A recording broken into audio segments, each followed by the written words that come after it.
VIP voice இன் police. இது police பொதுமக்கள் நல்லுறவுக்கான அனைவருக்கும் வாய்ஸ் இன் போலீஸ் உங்கள் விஐபின்னு வணக்கங்கள்.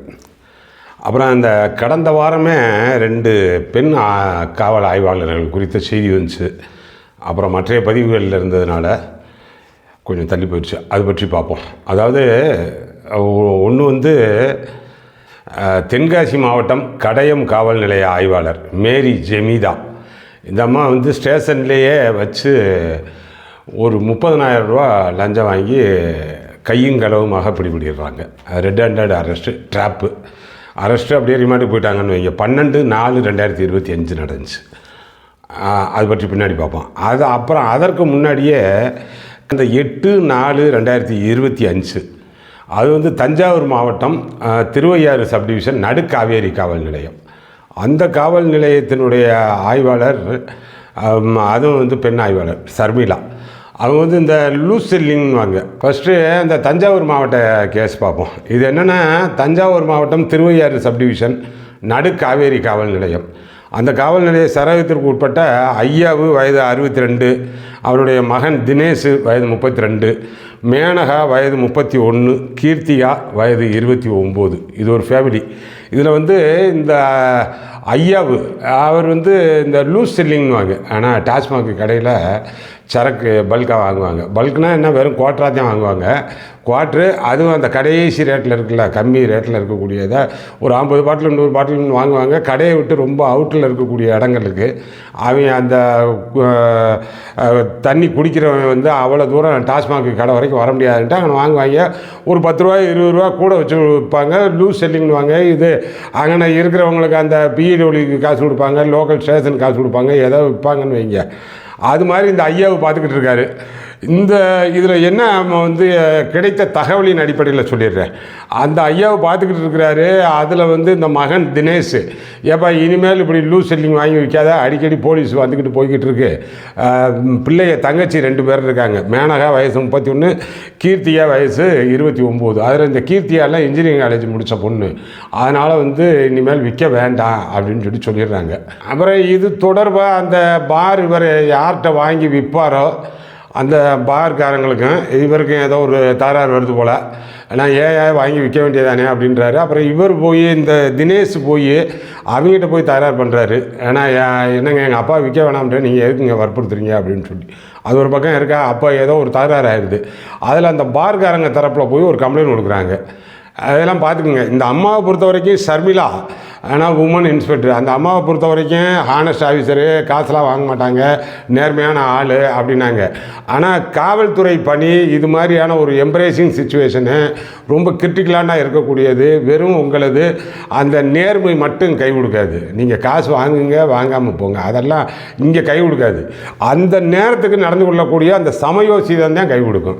அப்போ இந்த ஒரு தகராறு, இந்த ஏற்கனவே இருக்கக்கூடிய லூஸ் செல்லிங், இந்த அடிப்படையில் இந்த தினேஷ் போய் அந்த பார்காரங்கிட்ட, அந்த பாரே அண்ணாத்திரேசர் பாராக தான் இருக்கும். அதனால தான் இப்படி ஓட்ட விடுறது. அதுதானே இப்போ பார்த்தோம்னா இந்த 1000 கோடி ஊழலில் இதில் சேர்ந்தது தான். ஆனால் டாஸ்மாக் 1000 கோடி ஊழல் வருது பாருங்கள். இந்த இது மாதிரி ஓட்டுறாங்க இல்லை, இதில் கலந்தது தான் அதெல்லாம். ஆனால் அதில் என்ன இதை பண்ணிட்டு போகிறேன். அப்போ அந்த டாஸ்மாக்குக்காரன் இங்கே ஏதோ பார்காரன் இவங்களோட தகராறு, அதில் ஒரு கம்ப்ளைண்ட் இருக்குது. அது கூப்பிட்டு விசாரிக்கணும்னு சொல்லி தினேஷை கூப்பிட்றாங்க. தினேஷ் அவனுடைய 2 தங்கச்சியோட நடுக்காவேரி அந்த பஸ் ஸ்டாப்பில் நின்றுக்கிட்டு இருக்கிறாப்புல. அப்போ அந்த போலீஸு பார்த்து கூட்டிகிட்டு போயிடுறாங்க. இந்த இன்ஸ்பெக்டரு அவங்க விசாரிக்கிறாங்க. கம்ப்ளைண்ட் பார்ட்டியை ஸ்டேஷனில் வச்சு அவனே சொன்ன உடனே, யார் தினேஷ், நாளை கழிச்சு என் தங்கச்சிக்கு நிச்சயதார்த்தம், எப்போ போயிட்டு கூப்பிட்டு வர்றேன், இதுக்கா நாங்கள் உங்கள்கிட்ட அப்படின்னால 2 பேரும் இணக்கமாக இருக்கிறவன் தானே, அதனால் விட்டுட்டாங்க. சரிங்க ஐயா, ஒன்றும் கம்ப்ளைண்ட் வேணாம்னு. ஆனால் இந்த அம்மா விட மாட்டுது. ஆனால் யார், அந்த இன்ஸ்பெக்டர் அம்மா விட மாட்டுது. இந்த பொம்பளை பிள்ளைய 2 அது உடனே ஏங்க விடுங்க அது இதுன்னா, அதுக்குள்ளே இந்த அம்மா ஒரு எஃப்ஐஆரை போட்டு அவனை புதுக்கோட்டை ஜெயிலுக்கு போயிடுது. இந்த அம்மா 2 பொம்பளை பிள்ளைய இங்கே 2மே சவண்டை கொடுக்குது. ஏங்க விடுங்க. இவளை ஒன்றுக்கு 29 வயசு, இன்னொரு பிள்ளைக்கு 32 வயசு. இப்போத்தான் நிச்சயதார்த்தம்ன்றாங்க. அதெல்லாம் தெரியாதாம்மா. ஒரு குறைந்தபட்சம் மனிதாபிமானம் வேணாமா? பெண் காவல் ஆய்வாளர் தானே. பெண் என்றால் பேயும் இறங்கும்ன்றாங்க. பேய் கூட இறங்கிடும் போல் இந்த இன்ஸ்பெக்டர் இறங்க மாட்டீங்க போல். அது என்ன இது தெரியாதா? ஒரு 2 பொம்பளை பிள்ளை அது வந்து சொல்கிறாங்க இந்த மாதிரியான நிலமை அப்படின்னா சரின்ட்டு போக வேண்டியதானே. லூஸ் செல்லிங்கும் ஒரு பெரிய கேஸா? அவன் வந்து ஸ்பீரியஸ் விற்கிறான், இல்லைன்னா இல்லிசிட்டு ஆராக்கு விற்கிறான், இல்லைன்னா கம்ப்ளீட்டாக சாராயம் காய்ச்சி விற்கிறான் அப்படின்றது அது பெரிய விஷயம். அதெல்லாம் விட்டுருவீங்க போல். இதெல்லாம் லூஸ் இல்லைங்க, ஆனால் மொத்தத்துக்கு வாங்கி விற்பேன். இதெல்லாம் எல்லாருக்கும் தெரிஞ்சு ஓடுறது தான். ஆனால் அவங்க இந்த காந்தி ஜெயந்தி, அந்த மகாவீர் ஜெயந்தி இந்த மாதிரி இருக்கு பாருங்க, கடையடப்புக்கு இருக்குது பார்த்தீங்களா, அதுக்கெல்லாம் என்கிட்ட போய் தள்ளி ஓட்டுவாங்க. அதை தள்ளி ஓட்டுவேன், போலீஸுக்கு காசு கொடுப்பேன், பிடபிள்யூ காசு கொடுப்பேன், எல்லாருக்கும் காசு கொடுப்பேன், என்னத்தையும் அதில் கொஞ்சம் தான் காசு பார்ப்பேன். இது வழக்கமாக நடக்கிறது. நீங்கள் கேஸ் வேணும்னாலும் கேஸும் கொடுப்பேன், 4 பாட்டில் வேணும்னாலும் பாட்டிலும் கொடுப்பேன், பாட்டிலை கொடுத்துட்டு கேஸையும் கொடுப்பேன். அந்த பழைய 41K 41I இதுதான் அதுக்கான செக்ஷன். பெரிய விஷயம்லாம் கிடையாது. ஆனால் இதுக்கு போய் அவனை போட்டு அந்த கம்ப்ளைண்ட் பார்ட்டியை வித்துட்டு ஆனதுக்கு பிறகு எஃப்ஐஆர் போடுவோம்னு சொல்லி அவனை போட்டு இந்த 2 பொம்பளை பிள்ளைய காவல் நிலையத்திலேருந்து மருந்து குடிக்கிறோம்னு சொன்னோன்னா அதுக்கு அவங்க போலீஸ் தரப்பில் எனக்கு என்ன சொன்னாங்கன்னா, ஏற்கனவே இது மாதிரி இந்த தினேஷையோ அந்த ஐயாவையோ கூட்டிகிட்டு வந்துட்டா இந்த பிள்ளைங்க வந்து இப்படித்தான் செய்யுங்க, மருந்தை குடிக்கிற மாதிரி பாவலா பண்ணுங்க அப்படின்னு சொல்லிச்சுங்க. இப்போ என்ன பாவலா பண்ணுச்சுன்னா, நீ அது பாவலா வாக்கணும்னு நினச்சிக்கிட்டு இருந்தியாக்க, நீ அதை காட்டிலும் தூக்குடா அது இதுன்னு சொல்லி ஓடி இருக்க வேண்டியதானே. இது மாதிரி தான் வந்து அந்த போட்டிக்கும் பாருங்க 2023. ஆனால் திண்டுக்கல் அமயநாயக்கன் ஒரு காவல் நிலையத்திலே ஒரு ஆள், ஒரு விவசாயி வந்து பாட்டில் வச்சுக்கிட்டு தண்ணி குடிக்கிட்டேன். அந்த அம்மா அவ்வளவு தெனாவட்டா நின்று வாசல்லே பேசிக்கிட்டு இருக்கு. எப்படியோ வந்து அந்த அம்மாவுக்கு அந்த நேரம் இருந்த உயரதிகாரிகள் சப்போர்ட்டில் தப்பிச்சிருச்சுன்னு வைங்க. ஆனால் சரி பக்காவாக ஸ்டேஷன் வாசலில் குடித்தான். ஏன்னா இதெல்லாம் எவ்வளோ ஒரு மோசமான ஒரு நிலைமை பாருங்கள். வந்து உடனே தூக்கணும் கொள்ளணும், அது பாட்டுக்கு குடிச்சிக்கிட்டே அவன் சொத்துன்னு விழுந்துக்கிட்டு இருக்கான். ஆனால் அந்த அம்மா ஃபோனில் பேசிக்கிட்டு இருக்கான். அது மாதிரி தான் இங்கே மெத்தனமாக இருந்திருக்காங்க. அப்புறம் இங்கே தஞ்சாவூர் ஜிஹெச்சுக்கு கொண்டு போயிருக்காங்க, ட்ரீட்மெண்ட்டில் இருந்திருக்கு. 9ஆம் தேதி இறந்து போச்சு. யார்? அந்த அம்மா கீர்த்தியா வந்து இன்ஜினியரிங் பட்டதாரி. என்ன கொடுமை பார்த்தீங்களா? அவங்க வீட்டில் ஏதோ பாட்டில் விற்றாங்களா என்ன விற்றாங்களா என்னமோ வந்து அதெல்லாம் அதுதான் சொல்கிறேன்ல, அது ஒரு பெரிய கேஸும் கிடையாது, பெரிய அஃபென்ஸும் கிடையாது. இதெல்லாம் நார்மலாக நடக்கிறது. ஆனால் விற்று ஏதோ ஒரு பொம்பளை பிள்ளையை படிக்க வச்சுருக்காங்க, இன்ஜினியரிங் வரைக்கும் முடித்த பிள்ளை. இன்னொன்றுக்கு நிச்சயதார்த்தம்ன்றாங்க. எப்படி ஆக்கி விட்டாங்க பார்த்தீங்களா? நிர்கதியாக ஆக்கிட்டாங்க பார்த்தீங்களா? இந்த அம்மாவை இந்த சர்மிளா பற்றி விசாரிக்கையில் ரொம்ப நல்ல டைப்புங்க, காசு வாங்க மாட்டாங்க, அது இது. எவன் கேட்டேன் இப்போ நீ காசு வாங்காம இரு.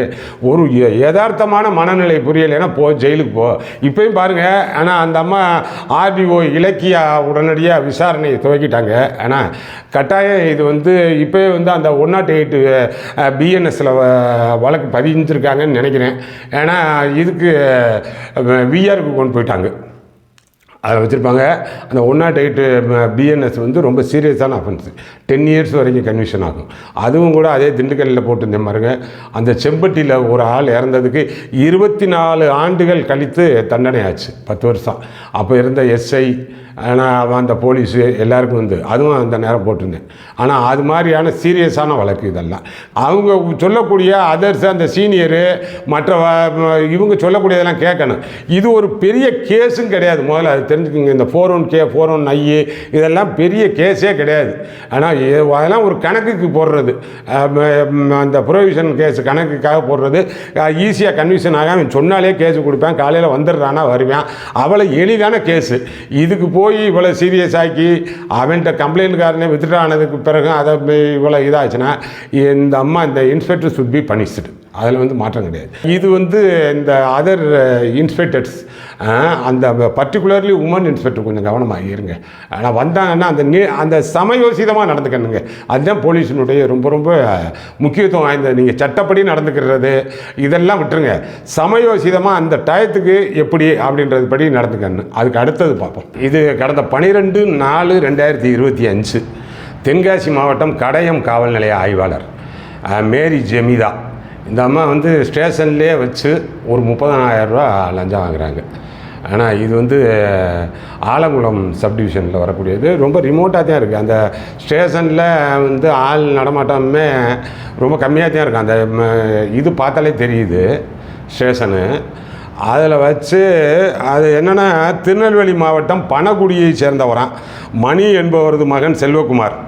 ஒரு விவசாயி அனைவர் மீது தென்காசி மாவட்டம் கடையம் காவல் நிலையத்தில் ஏதோ ஒரு ஆள் கடத்தல், ஆனால் ஒரு கிட்னாப்பிங்கு, இவருடைய வண்டியில் கடத்திட்டு போனது மாதிரி இருக்கும். அந்த கேஸு தனி. அது தனி எஃப்ஐஆர் தனியாக ஓடுது. அதில் உள்ளே போயிருப்பார்.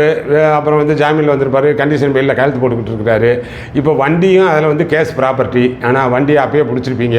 ஃபார்ம் 95 அங்கே வந்து ஒப்படைச்சிருப்பீங்க. இதுக்கு தனியாக அவர் வந்து வெஹிக்கிளை ரிலீஸ் பண்ணுறதுக்கு கோர்ட்டில் தான் உத்தரவு வாங்க போகிறாரு. இப்போ ரெகுலராக கண்டிஷன் பெயிலில் வருவார், கையெழுத்து போடுவார்.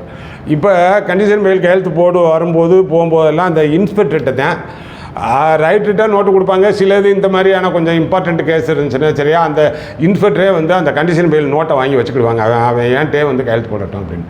அப்போ இப்போ 30,000 ரூபா பேசியிருக்காங்கல்ல, இது எல்லாமே ஒரு வாரமாக பேச்சுவார்த்தை நடந்திருக்கும்ல. சீக்கிரம் முடிங்கம்மா அப்படின்வாங்க. அப்போ வந்து இன்ஸ்பெக்டருக்கு கேஸ் அதுக்கு எவ்வளோ பணம் டீலிங் நடந்திருக்கும். ஆனால் இது வந்து கண்டிஷன் பெயில் கையெழுத்து ஆரம்பித்த உடனேயே நீங்கள் தான் கேஸ் போட்டிங்க, எப்படியாச்சும் முடிச்சு விடுங்கம்மா பார்த்து அப்படின்ற பேச்சுவார்த்தையே நடந்திருக்கும். எஸ்பி போலீஸ் அந்த இதுக்கு இருப்பாரா இல்லையா? அந்த கடையம் காவல் நிலையத்துக்கான எஸ்பி போலீஸு இருப்பாரா இல்லையா? அவருக்கு தெரியாதா இது?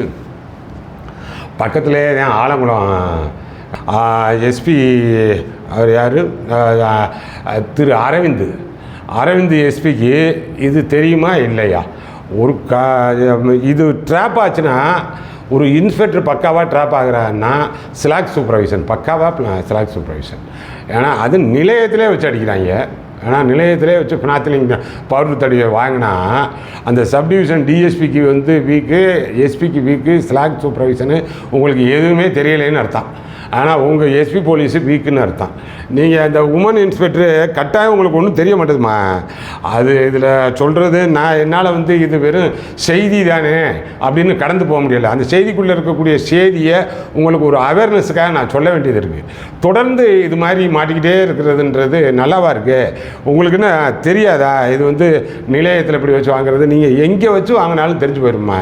ஜிபேயில் போட சொல்கிறீங்க, நிலையத்தில் வச்சு வாங்குறீங்க, வந்து அவன்கிட்ட பேசுகிறீங்க, அவன் செல்லை ஆன் பண்ணிடுறேன், சரிங்கம்மான்னு சொல்லி பம்முறேன், கொடுக்குறோம்னு சொல்லி சொல்கிறேன். இப்படிலாம் சொன்னால் நீங்கள் சொன்னால் கொடுத்துருவாங்களா? அப்போ வந்து நீங்கள் தான் கேஸ் போட்டிங்க, நீங்கள் தான் உள்ளே தள்ளினீங்க, அப்புறம் மறுபடியும் நீங்கள் பணம் கேட்டால் கொடுத்துருவாங்களா? அதனால் இதெல்லாம் கொஞ்சம் யோசிங்க. கரெக்டாக வேலை பார்க்கணும் அப்படின்னா கரெக்டாக வேலை பார்த்தோம்னா வேலையை மட்டும்தான் பார்க்கணும். அப்புறம் அக்யூஸ்ட் டீலிங் வச்சிங்கன்னு வைங்க, நீங்கள் ஏற்கனவே போட்ட கேஸில் உள்ளே அனுப்பினதான் அவன் யோசிப்பான், இப்போ வா உன்னைய மாட்டி விடுறேன் அப்படின்னு. ஆனால் அதனால் இது பகிர்தலுக்கு உட்படுத்தணும் போல் இருந்துச்சு. சரி, பார்த்துக்குங்க. அந்த நைட் ரவுண்ட்ஸ்னாலும் சரி, எத்தனை வட்டம்னாலும் அதே ஒரே இன்ஸ்ட்ரக்ஷனை திரும்ப சொல்கிறோம்ல. எதுக்கு அப்படின்னா உளவியலாக அந்த பதிவு ஏற்படும். அது நம்மளை ஒரு எச்சரிக்கை உணர்வை கொடுக்கும். அதுக்காக தான் வந்து நம்ம இதிலேயே எத்தனையோ வட்டம் போட்டான். ஆனால் திரும்ப ஒவ்வொரு வட்டம் வரும் பொழுதும் அதை ஒரு எச்சரிக்கை பதிவாக தான் மறுபடியும் பதிவிடுறான். பார்த்துக்கோங்க. நம்ம சேனல் இன்னும் சப்ஸ்கிரைப் பண்ணலைன்னா பண்ணிக்கிங்க. அடுத்தடுத்த நல்ல பதிவுகளில் உங்களை சந்திக்கிறேன். வணக்கம்.